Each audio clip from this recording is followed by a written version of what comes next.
Hey, welcome to Gold's Garage. So the reason I started using YouTube in the first place was to demonstrate my engines or progress on my engines to the owners who usually couldn't be here.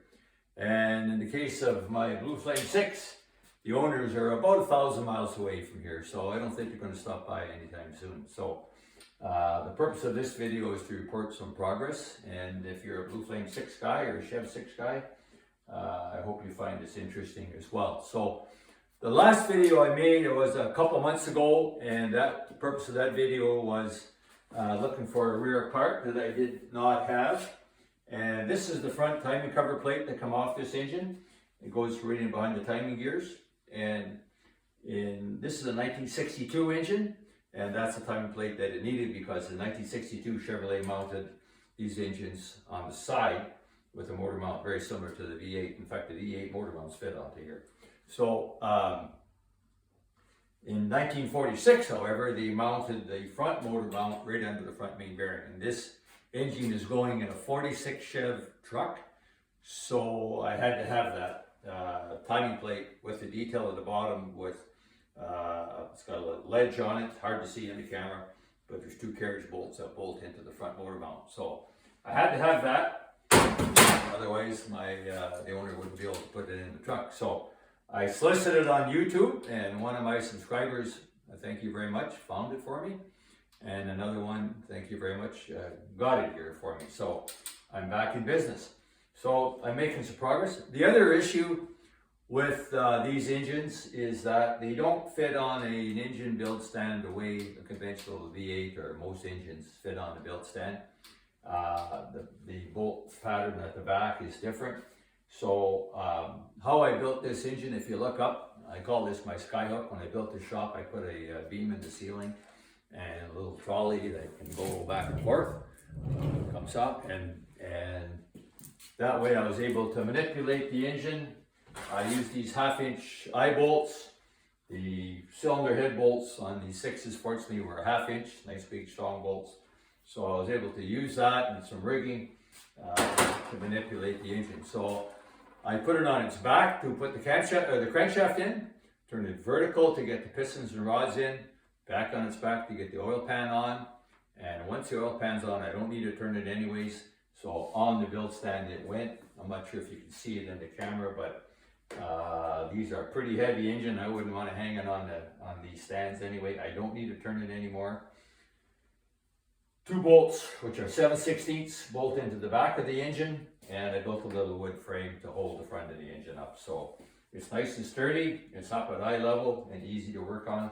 So I'm making progress. So I got the cylinder head on once I had it on this stand. Yesterday I spent the whole day rebuilding the rocker arm shaft assembly and the rocker arms. The trunnions were all pretty much seized to the shaft, so that was the task. I had to use heat to get it apart, and anyway, it is apart and back together and all cleaned up. The next step is I will prime the oil pump, put some oil in it first, of course. Prime the oil pump. I'll get oil flowing out of all these little holes on top of the rocker arms, and it's set the valves and put the valve covers on. We did have the original side plate was actually rusted right out, so we bought a nice chrome one, a little bit of bling for the owner. Nice chrome valve cover as well. The intake manifold is all cleaned up and ready to install, and so we're ready to move forward with this engine. So I will get that all done in the next couple days, and then we'll be ready to put it on the test stand. It's being occupied by the 400 Pontiac still, but that's going to be coming off there pretty soon. A couple things that I did in the modification. These engines came with a draft tube, which just the emissions from the crankcase basically just drafted, just like the word sounds, out onto the street. And so I installed a PCV valve setup. It'll have a modern PCV valve that looks like a modern engine has. The other thing is they didn't have a bolt in the front of the crankshaft, so I had a machine shop drill and tap for the same size as the V8s have, the small block V8s have. So now I can turn this engine over, and it makes it a lot easier to set valves and install a distributor, set timing and all that kind of stuff. So it's going forward, and we're excited to see it run.